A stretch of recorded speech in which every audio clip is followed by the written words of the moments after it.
Some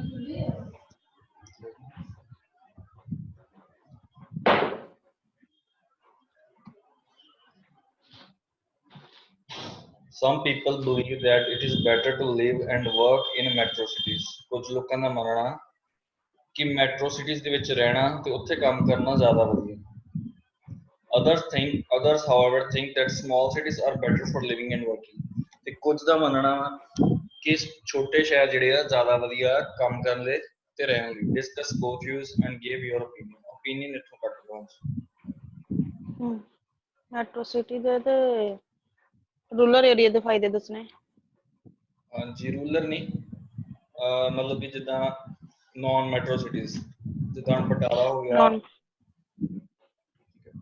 metro city ਹੁੰਦੀ ਹੈ ਜਿਹਦੀ 10 ਲੱਖ ਤੋਂ ਉੱਪਰ ਦੀ ਪੋਪੂਲੇਸ਼ਨ ਹੋਵੇ। 10 ਲੱਖ ਪਲੱਸ ਦੀ ਪੋਪੂਲੇਸ਼ਨ ਹੋਵੇ ਜਿਹਦੀ ਉਹ ਮੈਟਰੋ ਸਿਟੀ ਹੁੰਦੀ ਹੈ। ਯੈਸ ਠੀਕ ਹੈ।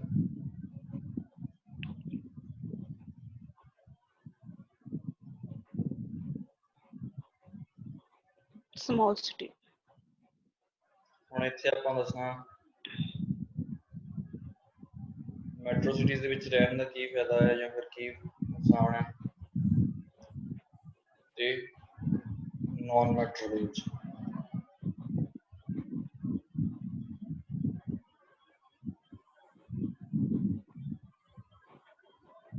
ਦੱਸੋ ਹੁਣ ਇਹਦੇ ਕੀ ਪੁਆਇੰਟਸ ਬਣ ਸਕਦੇ ਮੈਟਰੋ ਦੇ ਵਿੱਚ।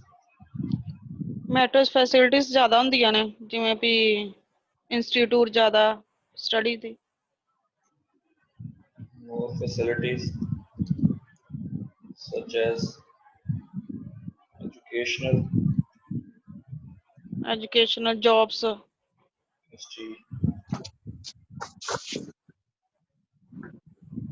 more job opportunities ਜ਼ਿਆਦਾ ਹੁੰਦੀਆਂ।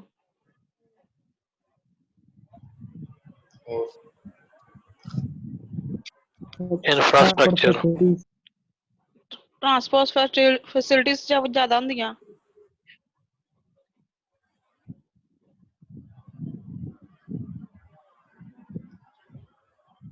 ਇੱਥੇ ਲਿਖ ਦਿੰਦਾ ਨਾਲ ਟਰਾਂਸਪੋਰਟ।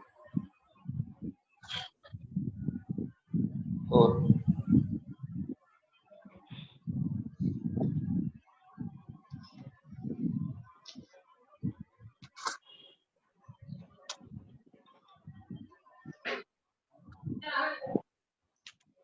ਨੌਨ ਮੈਟਰੋ ਸਿਟੀਜ਼ ਦੇ ਵਿੱਚ pollution free environment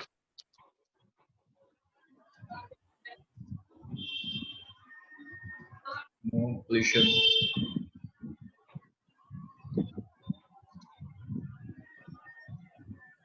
और less noise pollution सेम हो गया ना पोल्यूशन ही आ गया वो भी noise.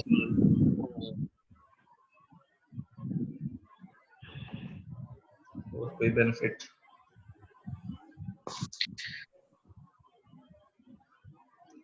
surrounded by nature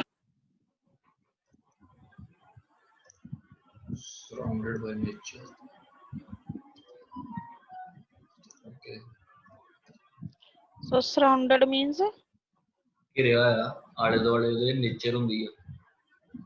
okay points ਲਿਖਦੇ ਪਏ ਹਾਂ ਇਹਦੇ ਚੋਂ ਆਪਾਂ ਐਲੀਮੀਨੇਟ ਵੀ ਕਰਨੇ ਆ ਹੋ ਸਕਦਾ ਸਾਰੇ ਠੀਕ ਨਾ ਹੋਣ ਤੁਹਾਡੇ ਪਤਾ ਇਹ ਚੋਂ ਬੜੇ ਮਿਸ ਕਰਦੇ ਪਏ। ਸਟੇਟਮੈਂਟ ਦੁਬਾਰਾ ਪੜੋ ਲਿਵ ਐਂਡ ਵਰਕ ਲਿਖਿਆ ਹੈ ਲਿਵ ਐਂਡ ਵਰਕ ਕੰਪਨੀਆਂ ਜ਼ਿਆਦਾ ਹੋ ਗਈਆਂ। ਉਹ ਤੇ ਹੋ ਗਿਆ ਨਾ ਮੈਟਰੋ ਸਿਟੀਜ਼ ਕੰਪਨੀਆਂ ਵੀ ਜ਼ਿਆਦਾ ਹੋਣਗੀਆਂ। ਸੇਮ ਚੀਜ਼ ਹੈ ਫਿਰ ਜੌਬ अपॉर्चुनिटीज सेम चीज है कंपनी ज्यादा है इट मींस जॉब अपॉर्चुनिटीज ज्यादा।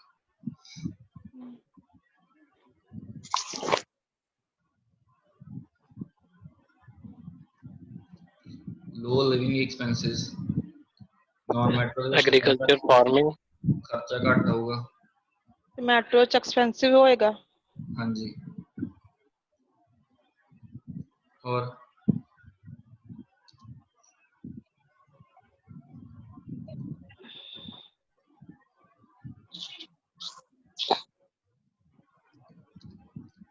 less pressurized life यानी कि इन्ना प्रेशर नहीं हुंदा कोई ना जॉब का ते ना ही कोई फैमिली का ये हुंदा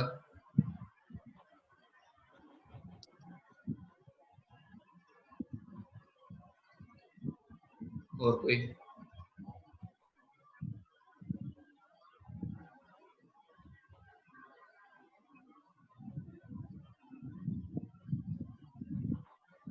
सीक्वेंस अरेंज करो फिर उन्होंने इतने तुम लिख सकते हो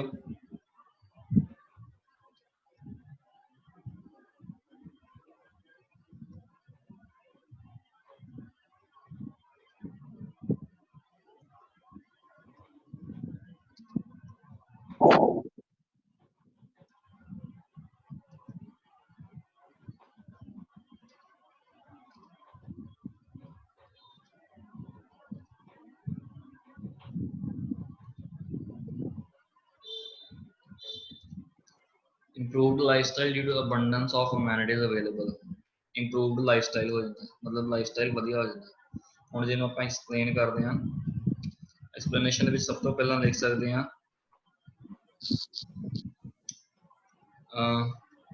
लिविंग का लिखते हैं पहला चलो educational institutes such as universities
MNCs ਹੁੰਦੇ ਮਲਟੀਨੈਸ਼ਨਲ ਕਾਰਪੋਰੇਸ਼ਨਸ ਠੀਕ ਹੈ ਜਿਹੜੀ ਕਿ ਇੱਕ ਤੋਂ ਜ਼ਿਆਦਾ ਦੇਸ਼ ਦੇ ਵਿੱਚ ਆਪਰੇਟ ਕਰਦੀਆਂ ਕੰਪਨੀਆਂ ਉਹਨਾਂ ਨੂੰ ਆਪਾਂ ਕਹਿ ਦਿੰਦੇ ਹਾਂ ਮਲਟੀਨੈਸ਼ਨਲ ਕਾਰਪੋਰੇਸ਼ਨਸ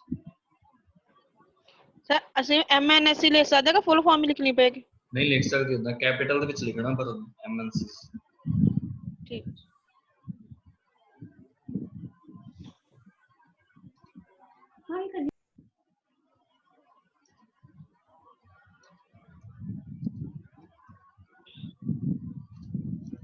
ਇਹ ਚੀਜ਼ਾਂ ਤਾਂ ਲਿਖ ਸਕਦੇ ਹਾਂ एग्जाम्पल यदि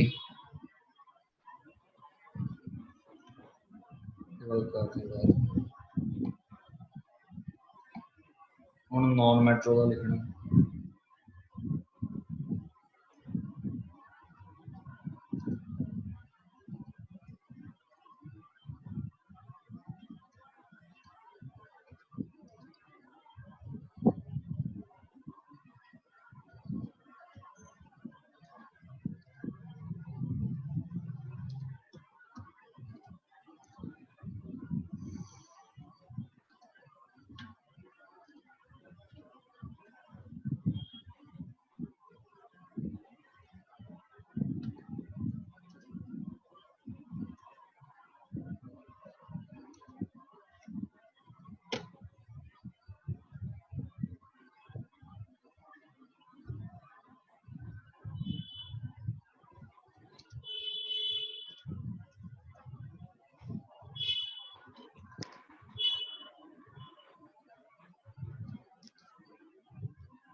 ਇਹ ਦਾ ਹੋ ਸਕਦਾ ਲਾਈਫ ਜਿਹੜੀ ਆ ਸ਼ਾਂਤਮਈ ਤਰੀਕੇ ਨਾਲ ਉੱਥੇ ਗੁਜ਼ਾਰੀ ਜਾ ਸਕਦੀ ਆ। ਸਮਾਲ ਸਿਟੀਜ਼ ਵੀ ਇੰਨੀਆਂ ਕੁ ਸਫੀਸ਼ੀਐਂਟ ਜਾਂ ਫਿਰ ਜਿਹੜੀਆਂ ਜ਼ਰੂਰੀ ਚੀਜ਼ਾਂ ਨੇ ਫੈਸਿਲਿਟੀਜ਼ ਨੇ ਜਿਵੇਂ ਕਿ ਜੌਬ ਤੇ ਐਜੂਕੇਸ਼ਨ ਉਹ ਤੇ ਪ੍ਰੋਵਾਈਡ ਕਰ ਹੀ ਦਿੰਦੇ ਆ। ਇਸ ਤੋਂ ਇਲਾਵਾ ਉੱਥੇ ਜੇ ਪੋਲਿਊਸ਼ਨ ਨਹੀਂ ਹੋਊਗਾ ਤੇ ਬੈਟਰ ਹੈਲਥ ਹੋਊਗੀ, ਜੌਬ ਦਾ ਇੰਨਾ ਬਰਡਨ ਨਹੀਂ ਹੋਊਗਾ ਤੇ ਜ਼ਿਆਦਾ ਟਾਈਮ ਆਪਾਂ ਫੈਮਿਲੀ ਦੇ ਫਰੈਂਡਸ ਲਈ ਕੱਢ ਸਕਦੇ ਹਾਂ। ਇਸ ਤੋਂ ਇਲਾਵਾ ਜਿਹੜੇ ਉੱਥੇ ਲੋ ਲਿਵਿੰਗ ਐਕਸਪੈਂਸਿਸ ਆ, ਰਹਿਣ ਦਾ ਰੈਂਟ ਘੱਟ ਆ, ਘਰ ਦਾ ਰੈਂਟ ਵਗੈਰਾ ਘੱਟ ਹੈ, ਇਹ ਸਭ ਚੀਜ਼ਾਂ ਉਹ ਜਿਹੜੀ ਮਨੀ ਸੇਵ ਕਰ ਸਕਦੇ ਆਪਾਂ ਹੋਰ ਥਿੰਗਸ ਲਈ। ਕਲੀਅਰ? ਹੁਣ ਇਹਦੀ ਵੀ ਐਗਜ਼ਾਮਪਲ ਡਿਵੈਲਪ ਕਰਨੀ ਆ। ਐਗਜ਼ਾਮਪਲ ਡਿਵੈਲਪ ਕਰਨ ਦਾ ਮੈਥਡ ਦੱਸਦਾ। ਜਦੋਂ ਵੀ ਕੋਈ ਐਗਜ਼ਾਮਪਲ ਲਿਖਣੀ ਆ, ਠੀਕ ਹੈ, ਸਿੰਪਲੀ ਇੱਥੋਂ ਸਟਾਰਟ ਕਰ ਸਕਦੇ ਹੋ।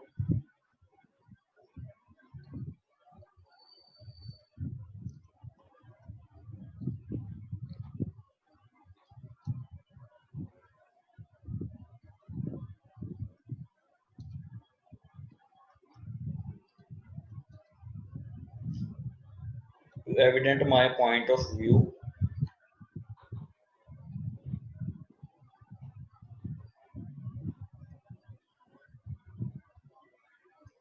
a report published by, ਯਾਨੀ ਕਿ ਜਿਹੜਾ ਮੈਂ ਆਪਣਾ ਵਿਊ ਦੱਸਦਾ ਪਿਆ ਉਹਦਾ ਸਬੂਤ ਦੇਣ ਲਈ ਇੱਕ ਰਿਪੋਰਟ ਪਬਲਿਸ਼ ਕੀਤੀ ਗਈ। ਇੱਥੇ ਇੰਸਟੀਚਿਊਟ ਕਿਸੇ ਦਾ ਵੀ ਨਾਮ ਲਿਖ ਸਕਦੇ। ਹੁਣ ਸਪੋਜ਼ ਜੇ ਹੈਲਥ ਰਿਲੇਟਡ ਆ ਰਹੀ ਹੈ ਕੋਈ, ਆਪਾਂ ਐਸੇ ਹੈਲਥ ਰਿਲੇਟਡ ਲਿਖ ਸਕਦੇ ਹਾਂ।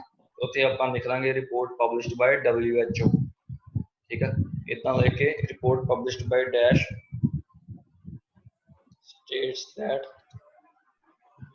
ਹੁਣ ਇੱਥੇ ਫੇਰ ਅੱਗੇ ਆਪਾਂ ਆਪਣੀ ਐਗਜ਼ਾਮਪਲ ਲਿਖ ਦਿੰਦੇ ਜੋ ਵੀ ਆਪਾਂ ਬਣਾਉਣੀ ਹੈ।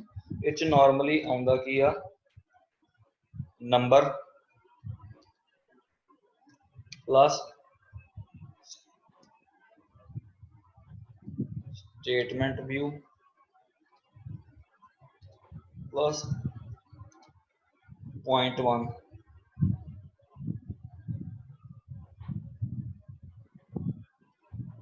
ਇਹ ਚੀਜ਼ ਇਨਕਲੂਡ ਕਰਨੀ ਹੁੰਦੀ ਹੈ।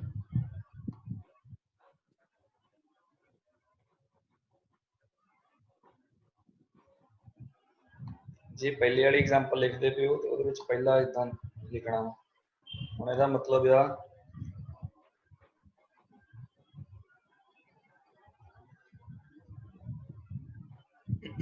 report published by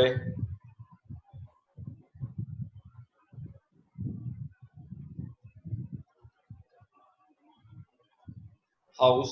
ਹੁਣ ਸਪੋਜ਼ ਇਦਾਂ ਮੈਂ ਲਿਖਤਾ ਇੱਥੇ ਹਾਊਸ ਜਾਂ ਫਿਰ ਹਾਊਸਿੰਗ ਸਟੇਟ, ਇਹ ਮੈਂ ਲਿਖਤਾ। ਹੁਣ ਮੈਨੂੰ ਨਹੀਂ ਪਤਾ ਵੀ ਇਹ ਕੀ ਚੀਜ਼ ਹੈ, ਮੈਂ ਨਾਲੇ ਇਹਦੀ ਡੈਫੀਨੇਸ਼ਨ ਵੀ ਲਿਖ ਸਕਦਾ। renowned real estate company, comma, ਯਾਨੀ ਕਿ ਇਹਦੀ ਮੈਂ ਡੈਫੀਨੇਸ਼ਨ ਦੇਤੀ ਦੋਨਾਂ ਕਾਮਰਸ ਦੇ ਵਿੱਚ, ਠੀਕ ਹੈ। ਹੁਣ ਹਾਊਸਿੰਗ ਸਟੇਟ ਮੈਂ ਦੱਸਤਾ ਵੀ report published by housing state renowned real estate company। ਫਿਰ ਇੱਥੇ ਮੈਂ ਲਿਖੂੰਗਾ ਅੱਗੇ status that.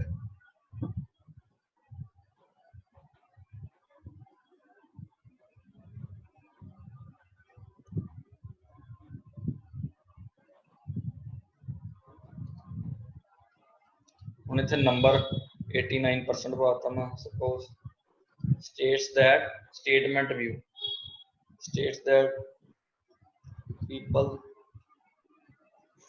spending their life in metropolis। ਹੁਣ ਸਟੇਟਮੈਂਟ ਵਿਊ ਪਾਤਾ ਨੰਬਰ ਪਾਉਣ ਤੋਂ ਬਾਅਦ people spending their life in metropolis ਯਾਨੀ ਕਿ metro cities। ਹੁਣ ਅੱਗੇ ਮੈਂ ਪਾਉਣਾ ਪੁਆਇੰਟ ਵਾਲਾ improved lifestyle due to abundance of amenities available।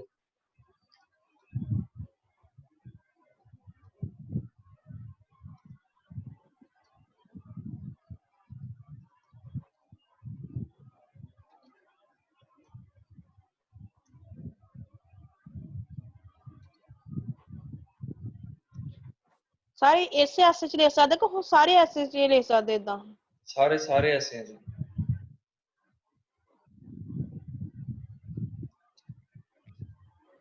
Sir ਆ ਜਿਹੜਾ ਲਿਖਿਆ to evident my point of view report published by, ਹਾਂਜੀ मतलब स्टेट मतलब सारी मतलब ये ऊपर वाला लिखा जा सकता कि नीचे वाला ਜਿਹੜਾ ਹਾਊਸਿੰਗ ਸਟੇਟ ਆ ਰਿਨੋਡ नहीं नहीं ਰੀਅਲ इतना एस्टेट लिखनी मैं कंपनी ਦੱਸਦਾ ਪਿਆ to ਹਾਂਜੀ start इथों करनी to evident my point of view a report ਹਾਂਜੀ published by Housing State a renowned real estate company states that 89% people spending their life in metropolis enjoying their life as every facility is accessible to them ਇਹ ਮੈਂ ਦੱਸਿਆ ਜਿੱਦਾਂ template ਦਿੱਤੇ ਸੀ ਐਸਏਸ ਦੇ ਉਹ ਐਸੇ ਦਾ example ਦਾ template ਹੈ ਇਦਾਂ ਆਪਾਂ ਐਗਜ਼ਾਮਪਲ ਸ਼ੁਰੂ ਕਰ ਸਕਦੇ ਹਾਂ ਇੱਥੇ ਕਿਸੇ ਇੰਸਟੀਚਿਊਟ ਕਿਸੇ ਸੰਸਥਾ ਦਾ ਨਾਮ ਲਿਖਾਂਗੇ ਫਿਰ ਇੱਥੇ ਜਿਹੜੀ ਆਪਣੀ ਮੇਨ ਐਗਜ਼ਾਮਪਲ ਲਿਖਣੀ ਆ ਮੇਨ ਐਗਜ਼ਾਮਪਲ ਚ ਲਿਖਦੇ ਕਿ ਆਪਾਂ ਪਰਸੈਂਟੇਜ ਲਿਖਣੀ ਆ ਸਟੇਟਮੈਂਟ ਵਾਲਾ ਵਿਊ ਲਿਖਣਾ ਵਾ ਜੋ ਆਪਾਂ ਪੁਆਇੰਟ ਇਨਕਲੂਡ ਹਾਂਜੀ ਕੀਤਾ ਉਹ ਲਿਖਣਾ ਉਹ ਵੀ ਚੀਜ਼ ਇੱਥੇ ਕੀਤੀ ਹੋਈ ਆ ਇੱਥੇ ਮੈਂ ਏਜੰਸੀ ਦਾ ਨਾਮ ਲਿਖਿਆ ਉਹਦੀ ਡੈਫੀਨੇਸ਼ਨ ਦੱਸਤੀ ਫਿਰ ਆ ਸਟੇਟਸ ਡੈਟ ਆਹੀ ਚੀਜ਼ ਆ ਰਹੀ ਆ ਉਸ ਤੋਂ ਬਾਅਦ ਮੈਂ ਨੰਬਰ ਪਾਇਆ ਫਿਰ ਸਟੇਟਮੈਂਟ ਵਿਊ ਪਾਇਆ ਸਟੇਟਮੈਂਟ ਵਿਊ ਕੀ ਵੀ ਜਿਹੜੇ ਮੈਟਰੋ ਸਿਟੀਜ਼ ਦੇ ਵਿੱਚ ਰਹਿਣਾ ਚਾਹੁੰਦੇ ਬੈਟਰ ਉਹ ਪਾਇਆ ਫਿਰ ਪੁਆਇੰਟ 1 ਪਾਇਆ improved lifestyle due to abundance of amenities ਯਾਨੀ ਕਿ ਉਹਨਾਂ ਨੂੰ ਕਾਫੀ ਫੈਸਿਲਿਟੀਜ਼ ਅਵੇਲੇਬਲ ਉਹੀ ਚੀਜ਼ ਮੈਂ ਇੱਥੇ ਪਾਤੀ ਫਿਰ ਦੁਬਾਰਾ ਕਲੀਅਰ ਹੋਈ ਐਗਜ਼ਾਮਪਲ ਕਿੱਦਾਂ ਬਣਾਉਣੀ ਹੈ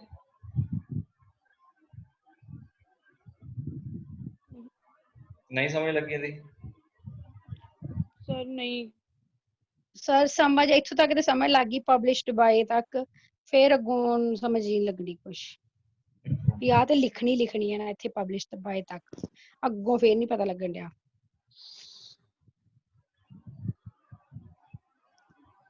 ਸਪੋਜ਼ ਐਗਜ਼ਾਮਪਲ ਸ਼ੁਰੂ ਕਰਨੀ ਮੈਂ ਬੋਡੀ ਪੈਰਾਗ੍ਰਾਫ 1 ਦੀ ਐਗਜ਼ਾਮਪਲ ਸ਼ੁਰੂ ਕਰਨੀ ਠੀਕ ਹੈ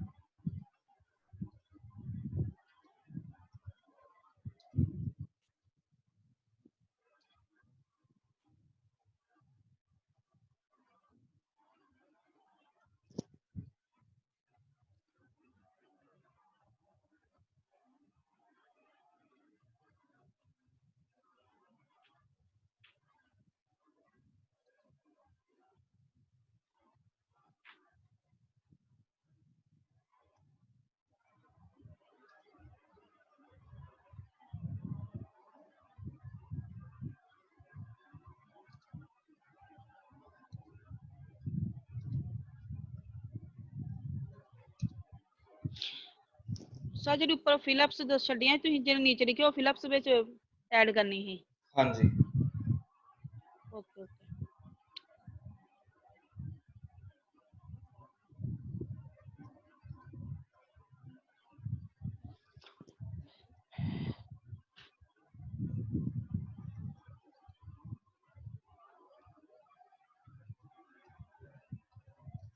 ਸਰ ਇਹਦੇ ਨਾਲ ਲੈਂਥ ਸਰ ਜ਼ਿਆਦਾ ਨਾ ਹੋ ਜਾਏਗੀ ਨਹੀਂ ਵਰਡ ਕਾਊਂਟ ਕਰਕੇ ਦੇਖਿਓ ਕਿੰਨੇ ਉੱਪਰ ਐਸਾ ਵੀ ਲਿਖਣਾ ਹੁੰਦਾ ਮੁੜ ਕੇ ਨਾ ਹੋਏ ਪੇਜ ਖਤਮ ਹੋ ਜਾਏ ਵੀ ਜਿੰਨੀਆਂ ਲਾਈਨਾਂ ਹੁੰਦੀਆਂ ਮੁੜ ਕੇ ਕਨਕਲੂਜਨ ਹੀ ਨਾ ਲਿਖਿਆ ਜਾਏ ਉੱਥੇ ਪੇਜ ਮਿਲ ਜਾਂਦਾ ਹੋਰ ਐਕਸਟਰਾ ਸ਼ੀਟ ਮਿਲ ਜਾਂਦੀ ਹੈ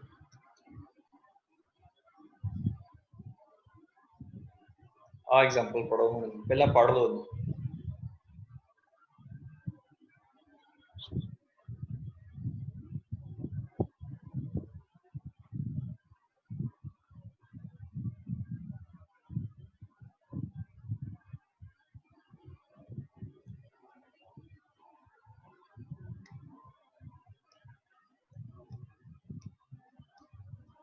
ਸਰ ਇਦਾਂ ਫਿਰ ਦੂਸਰੇ ਦੀ ਸੈਕੰਡ ਪੈਰੇ ਦੀ ਵੀ ਲਿਖਣ ਬਣਾਉਣੀ ਹੈ ਉੱਤੇ ਨੰਬਰ ਹੀ ਚੇਂਜ ਕਰਨੇ ਹਾਂਜੀ ਦੂਸਰੇ ਦੀ ਇਸ ਤਰੀਕੇ ਨਾਲ ਕਰ ਸਕਦੇ ਹੋ ਪਰਸੈਂਟੇਜ ਚੇਂਜ ਕਰਨੀ ਥੋੜੀ ਜਿਹੀ according to a survey conducted by dash states that ਬਸ ਦੂਜੇ ਦੀ ਵੀ ਹਾਂਜੀ ਸਰ ਪਤਾ ਲੱਗ ਗਿਆ ਸਾਰਾ ਹੁਣ ਤੇ ਮੈਜਿਕ ਬ੍ਰਿਕਸ ਮਤਲਬ ਕੰਪਨੀ ਦਾ ਨਾਮ ਹੈ ਨਾ ਦੇਖੋ ਹੁਣ ਇੱਥੇ ਮੈਜਿਕ ਬ੍ਰਿਕਸ ਔਰ ਨਾਨ ਰੀਅਲ ਐਸਟੇਟ ਕਾਰਪੋਰੇਸ਼ਨ ਲਿਖਿਆ ਹੋਇਆ ਹਾਂ ਉਸ ਮੈਨੂੰ ਜੇ ਕੋਈ ਇਦਾਂ ਦੀ ਕੋਈ ਆਉਂਦੀ ਆ ਵੀ ਜਿੱਥੇ ਸਾਰੀ ਦੁਨੀਆ ਨੂੰ ਪਤਾ ਵਾ ਵੀ ਉਹਦੇ ਬਾਰੇ ਹੁਣ ਮੈਂ ਐਲੀਮੀਨੇਟ ਵੀ ਕਰ ਸਕਦਾ ਅੰਦਰ ਉੱਥੋਂ ਦੀ ਚੀਜ਼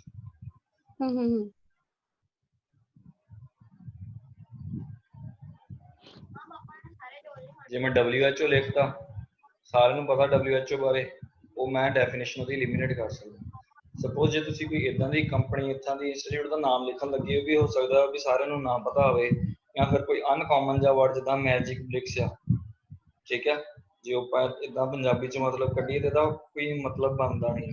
ਸੋ ਉੱਥੇ ਆਪਾਂ ਇੱਕ ਡੈਫੀਨੇਸ਼ਨ ਦੇ ਦਿੰਦੇ ਉਹਦੀ, ਵੀ ਇਹ ਕੀ ਚੀਜ਼ ਹੈ ਮੈਜਿਕ ਬ੍ਰਿਕਸ, ਕੌਮਾ ਪਾ ਕੇ ਉਹਦੀ 3 ਤੋਂ 4-5 ਵਰਡਸ ਦੇ ਵਿੱਚ ਡੈਫੀਨੇਸ਼ਨ ਦਿੱਤੀ, ਫਿਰ ਕੌਮਾ ਪਾਇਆ ਤੇ ਅੱਗੋਂ ਐਗਜ਼ਾਮਪਲ ਸ਼ੁਰੂ ਕਰ।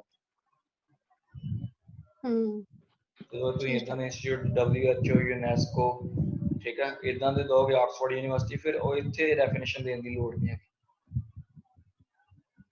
ਓਕੇ, ਕਲੀਅਰ ਆ ਸਾਰਿਆਂ ਨੂੰ? ਹਾਂਜੀ ਸਰ। Yes sir.